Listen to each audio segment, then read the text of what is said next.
New education policy 2020 জাতীয় শিক্ষা পদ্ধতিতে অ্যাসেসমেন্ট এবং ইভ্যালুয়েশনের উপর পরিবর্তন আনা হয়েছে।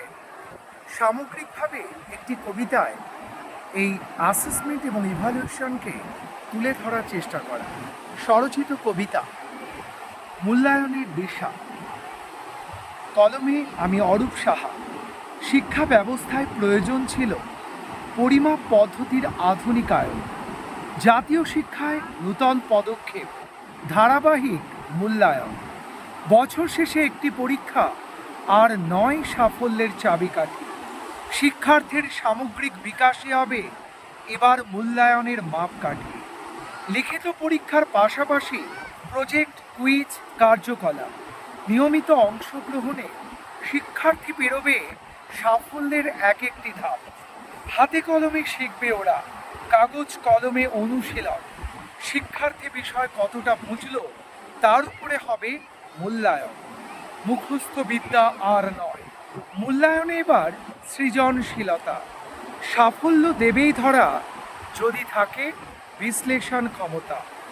শিক্ষাদান পদ্ধতির উন্নয়নে বাড়বে শিক্ষার গুণগত মান। সৃজনশীলতার ছোঁয়ায় বদলে যাবে আগামী দিনের প্রাণ।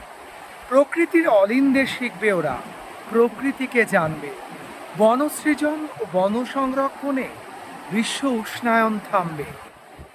প্রাকৃতিক শিক্ষায় লব্ধ জ্ঞানে ওদের যাচাই হবে। পরিবেশের প্রতি ভালোবাসায় জীবকুল রক্ষা পাবে। পাঠ্যপুস্তক ছাড়াও জোর দেওয়া হবে খেলাধুলা ও ছবি আঁকায়। শিক্ষার্থী উৎসাহ পাবে স্বরচিত গান, গল্প, কবিতা লেখায়। ব্যক্তিত্বের বিকাশ ঘটলে ওরাই আগামীর লেখক, কবি। পাঠ মূল্যায়নের নূতন দিশায় বদলে যাবে শিক্ষার ছবি। ফরমেটিভ এবং সামেটিভ অভিনব এই মূল্যায়নের ধারা। পরীক্ষার আগেই পরীক্ষার রেজাল্ট, সত্যি এ নজর কাড়া। শিক্ষার্থী পাবে আত্মবিশ্বাস, মনে থাকবে না নম্বরের ভয়। জাতীয় শিক্ষায় আত্মনির্ভরতাই হবে শিক্ষার্থীর অন্যতম পরিচয়। নমস্কার।